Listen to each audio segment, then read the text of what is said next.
Bismillahirrahmanirrahim. Assalamualaikum warahmatullahi wabarakatuh. Selamat pagi anak-anak semuanya. Bagaimana kabar kalian pada pagi hari ini? Semoga selalu sehat dan juga berada dalam lindungan Allah SWT.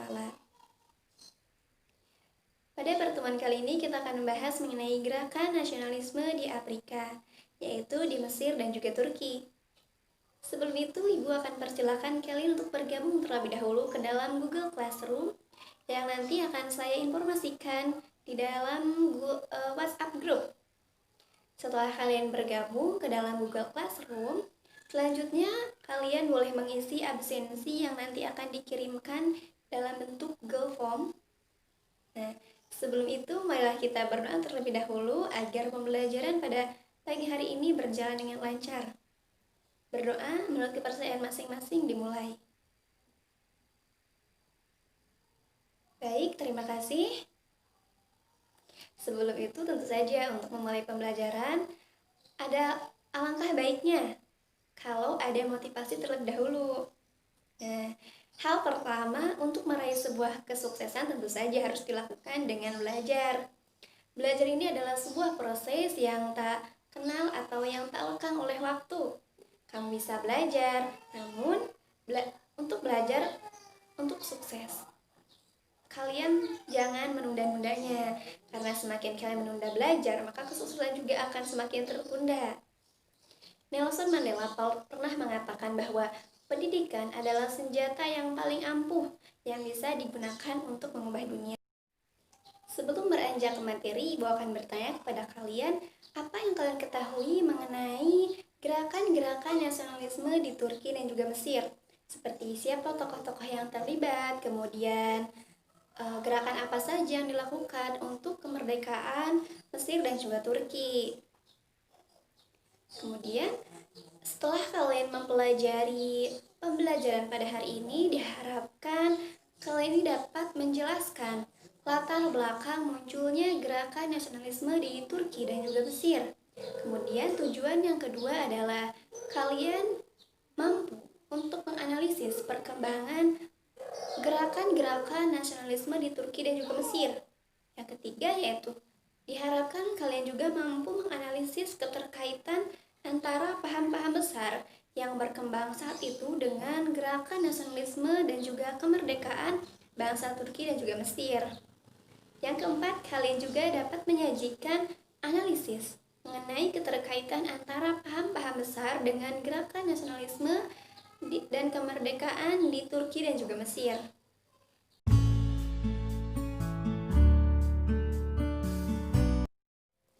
Yang pertama, kita akan membahas mengenai nasionalisme bangsa Turki. Kesultanan Turki merupakan sebuah negara yang telah berdiri kokoh dan telah berjaya lebih dari 700 tahun lamanya, yaitu antara tahun 1299 sampai 1923. Sultan Turki Utsmani ini terkenal dengan kewibawaan dan juga keperkasaannya di dunia. Salah satunya yaitu ada Sultan Mehmed II atau Muhammad Al-Fatih dan juga Sultan Sulaiman I yang dijuluki sebagai Raja Tiga Benua karena telah berhasil membentangkan kekuasaan Turki Utsmani di setiap benua di dunia. Sultan Mehmed II atau juga dikenal sebagai Mehmed Sang Penakluk adalah Sultan Ottoman Turki yang berkuasa pada Agustus 1444 hingga September 1446. Kemudian Februari 1451 sampai Mei 1481. Pada usia beliau di usia 21 tahun, beliau ini telah menaklukkan Konstantinopel dan menyudahi Kekaisaran Bizantium atau Kekaisaran Romawi Timur. Beliau juga dianggap sebagai pahlawan di Turki modern. Dengan Istanbul, terdapat kawasan yang dinamai seperti Distrik Fatih, Masjid Fatih maupun Jembatan Fatih Sultan Mehmed. Sultan Sulaiman I merupakan Sultan Turki Utsmaniyah ke-10 yang berkuasa dari tahun 1520 hingga 1566. Beliau juga dikenal sebagai Sulaiman yang luar biasa di barat dan pemberi hukum di timur, karena pencapaiannya dalam menyusun kembali sistem undang-undang Utsmaniyah. Beliau juga merupakan tokoh penting pada Eropa abad ke-16. Sulaiman memimpin tentara Utsmaniyah menaklukkan Belgrade, Rhodes, dan sebagian besar Hongaria sebelum berhasil dipukul mundur dalam pengepungan Wina tahun 1529. Selain itu, beliau juga menganeksasi sebagian besar Timur Tengah dan Afrika Utara hingga sejauh Aljazair di barat. Di bawah kekuasaannya, armada Utsmaniyah menguasai Laut Tengah, Laut Merah, dan juga Teluk Persia. Turki juga pernah menjadi negara adidaya. Pada zamannya, di mana wilayah kekuasaannya ini meliputi Jazirah Balkan, Afrika Utara, dan juga Jazirah Arab. Nasionalisme dan juga revolusi bangsa Turki setelah Perang Dunia I, di mana Turki ini berada di pihak yang kalah dan harus tunduk pada keputusan sekutu, antara lain yaitu menyerahkan wilayah kekuasaannya. Prancis, Inggris, dan Italia mendapatkan wilayah Turki di Afrika dan juga Jazirah Arab. Sementara Yunani di Balkan memperoleh kemerdekaannya dari Turki. Nasionalisme Turki juga semakin tumbuh setelah negara-negara sekutu ini berusaha terus melemahkan Turki dengan cara membantu gerakan nasionalis Yunani merebut wilayah Turki di bagian barat Balkan. Puncak dari kejayaan Turki Utsmani pada abad ke-19 terus mengalami kemunduran sampai akhirnya mendapat julukan sebagai The Six Men from Europe. Hal ini disebabkan oleh beberapa hal. Yang pertama, tidak ada laginya sultan yang kuat dan juga memiliki pengaruh yang besar. Yang kedua, intrik-intrik di dalam istana semakin merajalela. Yang ketiga, tentara Janisari yang terkenal telah merosot martabatnya menjadi pengacau kerajaan daripada pembela kerajaan. Mengenai tentara Janisari, apakah kalian mengetahui sebenarnya seperti apa gambaran dari sosok tentara Janisari tersebut? Untuk itu, kita akan membahas terlebih dahulu seperti apa tentara Janisari di masa kejayaan Turki. Di masa kejayaannya, Turki ini memiliki satuan militer yang disebut dengan Janisari. Awal dari pembentukan Janisari sebenarnya tidak benar-benar jelas, namun menurut seorang ahli sejarah bernama Patrick Kinross, Janisari ini dibentuk sebagai buah kekecewaan dari Sultan Murad I atas pasukan Ghozi yang tidak loyal dan perilakunya yang buruk. Sebagai pasukan penjaga raja dan istana, hal tersebut tentu saja tidak patut. Akhirnya, tercetuslah awal mula dari Janisari. Janisari ini sebenarnya dibentuk dari para budak-budak dan tawanan perang yang masih belia. Mereka ini dilatih sedemikian rupa sehingga bisa cukup diandalkan sebagai penjaga dari sisi-sisi istana. Namun, berangkat dari hanya pasukan penjaga, Janisari ini kemudian bertumbuh menjadi korps terkuat di kemiliteran Turki Utsmani. Kemudian, Janisari muda ini kemudian menunjukkan perkembangan yang bagus. Akhirnya, Sultan merasa satuan ini bisa dikembangkan menjadi lebih kuat lagi. Akhirnya, tercetuslah sistem Janisari yang baru. Kali ini, anggotanya ini bukan hanya budak, tetapi remaja termasuk anak dari Sultan juga dilibatkan dalam rekrutmen.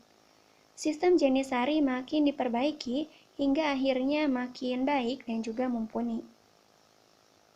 Di dalam pelatihan, para calon Janisari ini dibimbing dan dilatih dengan sangat keras dan disiplin. Jenis pendidikannya juga sangat beragam, tidak hanya dipompa kekuatan fisik, tapi juga intelijensi, dan hasilnya pasukan Janisari pun bagai sebuah unit yang sempurna. Mereka cerdas otaknya dan juga mematikan kemampuan fisiknya. Janisari pada akhirnya mencatatkan anggota keanggotaan yang lumayan banyak. Di tahun 1680, jumlah mereka ini sudah mencapai sekitar 54.000 orang, di mana jumlah ini merupakan jumlah yang sangat mengerikan bagi sebuah pasukan elit. Sama seperti pasukan elit pada umumnya, Janissary tak cuma dituntut memiliki kemampuan yang lebih, tetapi mereka juga harus memiliki spesialisasi khusus. Diketahui pasukan ini memang terbagi dalam beberapa korps, biasanya berdasarkan kemampuan skill memakai senjatanya. Ada yang ahli memanah, memakai kapak dan juga pedang, serta senjata api untuk pasukan Janissary rekrutan termuda. Tidak hanya itu, pasukan ini juga memiliki skill membuat bom bahkan medis. Ini merupakan korps yang benar-benar lengkap. Di masa kejayaan Turki Utsmani, kerajaan ini hampir selalu memakai jasa dari Janissary di dalam setiap pertempuran. Sebut saja beberapa penaklukan dinasti Mamluk yang kuat, atau ketika Turki Utsmani berkonfrontasi dengan Hungaria dan juga Austria. Hampir dari tiap pertempuran Janissary selalu memberikan kemenangan. Satu lagi peristiwa yang tak boleh dilupakan adalah bagaimana ketika mereka menaklukkan Konstantinopel. Konstantinopel bisa dibilang sebagai kota yang paling kuat di masa itu. Hampir banyak pasukan yang berusaha merebutnya namun semuanya gagal. Hingga akhirnya di tahun 1453, Turki Utsmani berhasil menguasainya. Janissary juga terlibat secara penuh dalam peraihan yang membanggakan tersebut. Lalu bagaimana ketika tentara Janissary yang hebat ini dibubarkan untuk selamanya? Setelah kemenangan demi kemenangan, nama Janissary pun melejit. Pasukan manapun yang berhadapan dengan mereka akan gemetar jika mengetahui musuhnya adalah tentara Janissary. Sultan pun merasa bangga dengan unit elit tersebut. Sayangnya, segala kepopuleran dan pujian membuat para anggota Janissary pun terlena. Alih-alih makin memperkuat diri, banyak anggota Janissary yang mangkir dari tugas utamanya. Mereka rata-rata malah memilih kehidupan sipil. Misalnya, hanya fokus kepada keluarga dan juga bisnis. Hal ini membuat mereka semakin lemah dan tidak disiplin.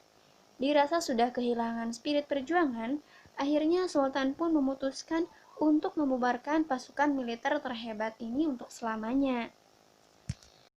Pemerintahan yang lemah dan kacau mengakibatkan adanya krisis Kazakh, sehingga negara-negara bagian mulai berani mengadakan pemberontakan untuk melepaskan diri dari Turki.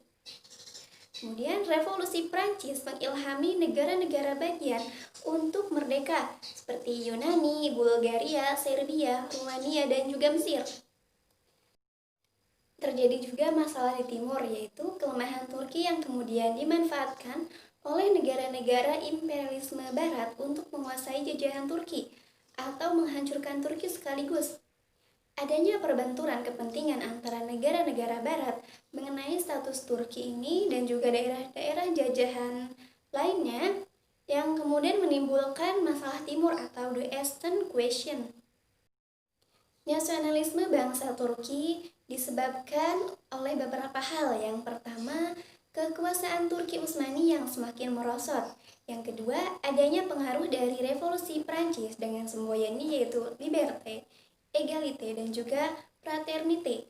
Yang selanjutnya, timbulnya kaum terpelajar yang berpaham modern, sehingga mereka mengetahui apa itu liberalisme, nasionalisme, dan juga demokrasi. Kegiatan bangsa barat yang semakin gencar untuk merebut daerah-daerah jajahan Turki dan siap menghancurkan Turki. Dalam situasi tersebut, akhirnya mendorong timbulnya semangat nasionalisme terutama dari kalangan tokoh-tokoh muda untuk mengadakan pembaharuan di segala bidang. Tokohnya antara lain yaitu ada Kemal Pasha, Madilat Pasha, Rashid Pasha, dan juga Ali Pasha. Pada tahun 1906, di bawah pimpinan Kemal Pasha, berdirilah Perkumpulan Tanah Air dan Kemerdekaan. Pada tahun 1908, tumbuh menjadi Gerakan Turki Muda.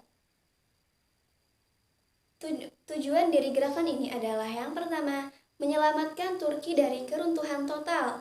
Yang kedua, untuk menanamkan semangat nasionalisme di kalangan rakyat. Yang ketiga adalah untuk mengadakan perbaikan sosial, ekonomi, dan juga budaya. Yang selanjutnya yaitu mengadakan pembaharuan organisasi pemerintahan. Kemudian, Turki Utsmani dalam Perang Dunia I. Selama Perang Dunia I ini berlangsung, pemerintah Turki didominasi oleh gerakan Turki Muda. Dalam Perang Dunia I, Turki ini memihak kepada Jerman, yaitu sentral, dan ikut serta membendung serangan Rusia, Inggris, dan juga Prancis ke Laut Tengah. Sekutu ini mulai menyerang di Dardanella, tetapi dapat digagalkan oleh Mustafa Kemal Pasha dalam pertempuran di Gallipoli. Itulah sebabnya Mustafa Kemal Pasha ini disebut sebagai pahlawan Gallipoli. Sejak itulah sekutu tidak berani menerobos Dardanella. Perang Dunia I ini berakhir dengan kekalahan di blok sentral, sehingga terjadilah perjanjian Sevres pada 20 Agustus 1920 antara sekutu dan juga Turki. Akan tetapi pemimpin dari Turki Muda tidak mau menyerah begitu saja. Tampillah The Strongman Turki yakni Mustafa Kemal Pasha yang menentang sekutu dan tidak mau mengakui perjanjian Sevres yang dibuat dengan Sultan. Ia memimpin gerakan revolusi dan berhasil menurunkan Sultan Mahmud V dari tahtanya pada tanggal 1 November 1923. Selanjutnya, ia juga memperbaharui perjanjian Sevres dengan perjanjian Lausanne yang isinya tidak begitu merugikan Turki. Tepat pada tanggal 29 Oktober 1923, secara resmi diumumkan proklamasi kemerdekaan Turki. Sejak itu, kerajaan Turki Utsmani yang ortodoks dihapuskan dan digantikan dengan Republik Turki yang modern. Ankara dijadikan sebagai ibu kotanya. Sebagai presiden pertama ialah Mustafa Kemal Pasha, atau disebut juga sebagai Kemal Pasha Atatürk, atau bapak dari bangsa Turki. İsmet Pasha atau İsmet İnönü sebagai perdana menterinya. Mustafa Kemal Pasha. Beliau ini merupakan pendiri dan juga presiden pertama Republik Turki. Ideologinya yang sekularis dan juga nasionalis serta teorinya ini dikenal sebagai Kemalisme. Kampanye militernya yang sukses menghasilkan kemerdekaan negara Turki dan terbentuknya Republik Turki. Sebagai presiden yang pertama, Mustafa Kemal ini memperkenalkan serangkaian pembaharuan luas di dalam usahanya untuk menciptakan sebuah negara yang modern, yang sekuler dan juga demokratis. Menurut hukum nama keluarga, Majelis Agung Turki ini memberikan kepada Mustafa Kemal nama belakang Atatürk, yang berarti Bapak Bangsa Turki, pada tanggal 24 November 1934. Setelah berhasil menggulingkan Sultan Turki terakhir yaitu Sultan Abdul Hamid II pada tahun 1924, Mustafa Kemal Pasha ini kemudian melakukan berbagai macam perombakan total di Turki yang mengarah kepada westernisasi atau pembaratan Turki. Di antaranya yaitu merubah sistem pemerintahan dari kekhalifahan menjadi republik sekuler. Yang kedua yaitu mendirikan Republik Turki. Yang ketiga kemudian mengganti nama kota Istanbul, yaitu yang berada di wilayah Eropa, ke Ankara di Asia. Selanjutnya yaitu menghapuskan peradilan atau mahkamah syariat dan mengganti dengan peradilan yang mencontoh peradilan di barat. Kemudian membentuk undang-undang dasar baru yang mengacu kepada undang-undang dasar negara-negara barat. Pelarangan penggunaan bahasa Arab termasuk di dalam azan. Azan ini kemudian diharuskan menggunakan bahasa Turki. Selain itu, ada juga pelarangan dari jilbab, penggunaan jilbab dan kerudung, serta tarbus. Selain itu juga ada penggantian abjad Arab dengan abjad Turki dan merubah fungsi dari Masjid Hagia Sophia menjadi museum.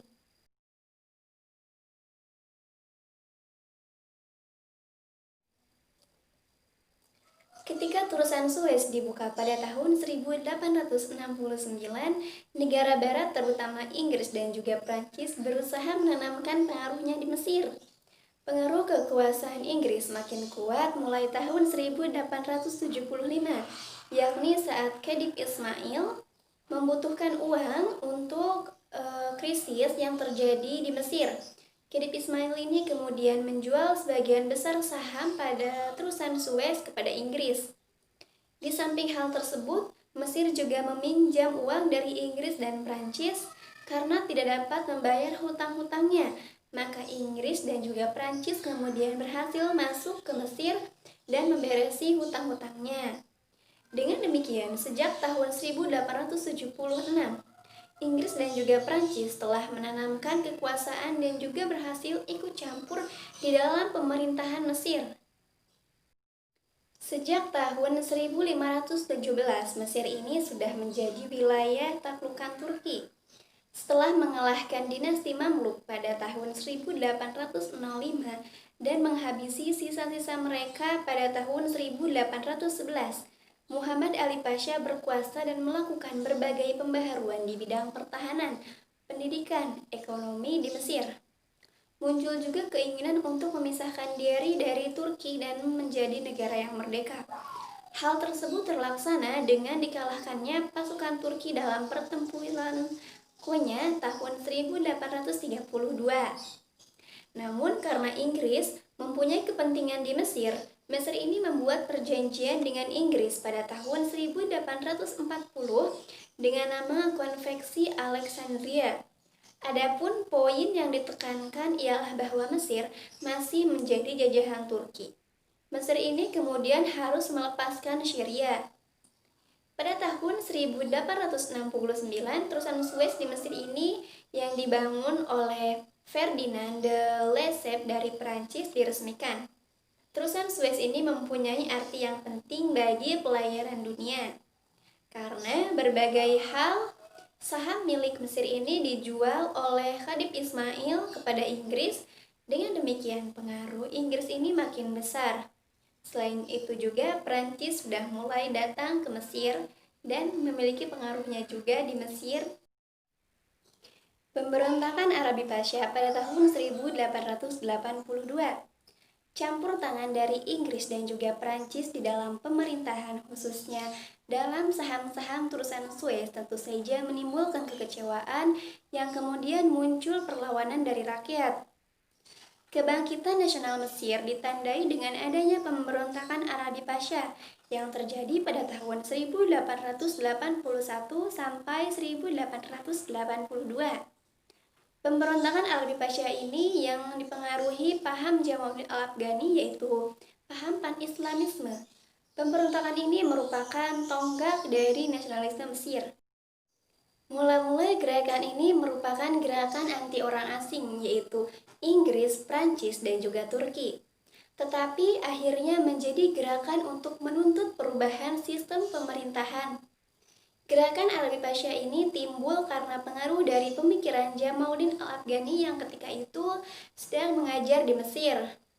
Perlawanan rakyat yang dipimpin oleh Arabi Pasha ini sangat membahayakan kedudukan Inggris dan juga Prancis di Mesir.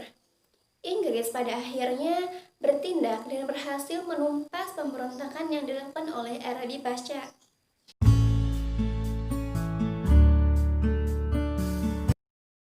Mesir termasuk ke dalam negara Arab, sehingga bangkitnya nasionalisme Mesir merupakan hal yang sama dengan bangkitnya nasionalisme Arab.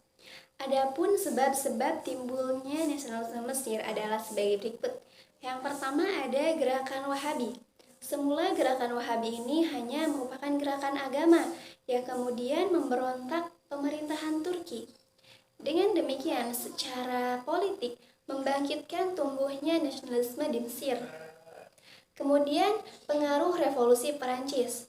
Ketika Napoleon Bonaparte mendarat di Mesir, ia juga membawa suara revolusi Perancis yang kemudian menimbulkan paham liberal dan juga nasionalisme Mesir. Muncul kaum intelektual yang berpaham modern. Yang selanjutnya, adanya gerakan Pan-Arab yang dirintis oleh Amir Chetib Arslan dengan menganjurkan persatuan semua bangsa Arab dengan tujuan untuk mencapai kemerdekaan bangsa. Sekalipun pemberontakan Arabi Pasha berhasil dipadamkan, namun cita-cita perjuangan Arabi Pasha merupakan sumber aspirasi semangat nasionalisme bangsa Mesir. Hal tersebut terbukti pada tanggal 7 Desember 1907 telah diadakan Kongres Nasional yang pertama di bawah pimpinan Mustafa Kamil. Tujuannya adalah untuk membangun Mesir secara liberal dan juga mencapai kemerdekaan penuh. Pemerintah Mesir yang dipengaruhi oleh Inggris berusaha untuk menindas gerakan ini. Akan tetapi gerakan nasional ini tetap hidup dan makin kuat, bahkan kemudian menjelma menjadi Partai Wafd atau Partai Utusan di bawah pimpinan Saad Zaghloul Pasha. Ketika Perang Dunia telah selesai, Partai Wafd ini kemudian menuntut Mesir sebagai negara yang merdeka dan ikut serta dalam konferensi perdamaian di Prancis. Inggris tentu saja menolak hal tersebut, bahkan mengasingkan Zaghloul Pasha ke Malta. Pada tahun 1919, di Mesir timbul pemberontakan dan Zaghloul Pasha ini kembali dibebaskan. Kaum nasionalis Mesir menuntut kemerdekaan yang penuh. Pemberontakan berkobar lagi dan Zaghloul Pasha ditangkap lagi dan diasingkan ke Gibraltar.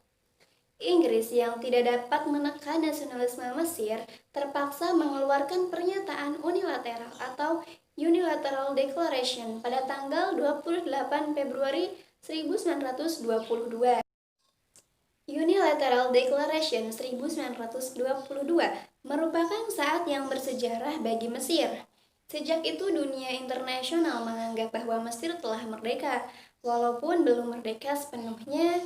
Pada 15 Maret 1922, Ahmad Fuad menyatakan dirinya sebagai Raja Mesir. Sebaliknya, kaum nasionalis Mesir terus berjuang melawan Inggris untuk mencapai kemerdekaan yang penuh. Hal ini baru terwujud setelah Perang Dunia II berakhir pada bulan Oktober 1954. Alhamdulillahirrahmanirrahim, penyampaian materi telah selesai. Sekarang mari kita tarik kesimpulan dari pembahasan materi mengenai gerakan nasionalisme di wilayah Turki dan juga Mesir. Latar belakang gerakan nasionalisme Turki ini muncul sebagai akibat kemerosotan yang dialami Turki dimulai sejak pemerintahan Sultan Murad III di abad ke-16 sampai dengan pemerintahan Sultan Hamid II pada abad ke-19. Akibat kemunduran yang berkepanjangan ini, Turki dijuluki The Sixth Man of Europe. Kemudian, dalam situasi demikian itulah akhirnya kemudian mendorong timbulnya semangat nasionalisme, terutama di kalangan tokoh-tokoh muda untuk mengadakan pembaharuan di segala bidang. Pada akhirnya, Turki ini resmi pada tanggal 29 Oktober 1923 secara resmi diumumkan proklamasi kemerdekaan Turki. Sejak itu, kerajaan Turki Utsmani yang ortodoks dihapuskan dan diganti dengan Republik Turki yang modern.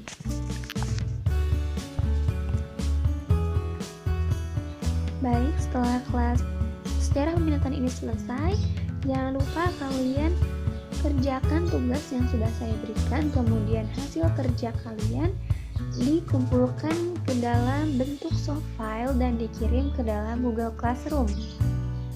Baik, terima kasih kepada anak-anak sekalian yang telah mengikuti pembelajaran pada pagi hari ini dari awal hingga akhir.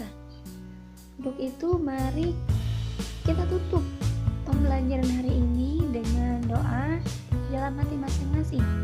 Berdoa dimulai. Alhamdulillahirrahmanirrahim. Pesan dari saya, jaga kesehatan dan tetap semangat untuk belajar meskipun di dalam kondisi yang saat ini. Akhir kata, billahi taufiq wal hidayah. Wassalamualaikum warahmatullahi wabarakatuh.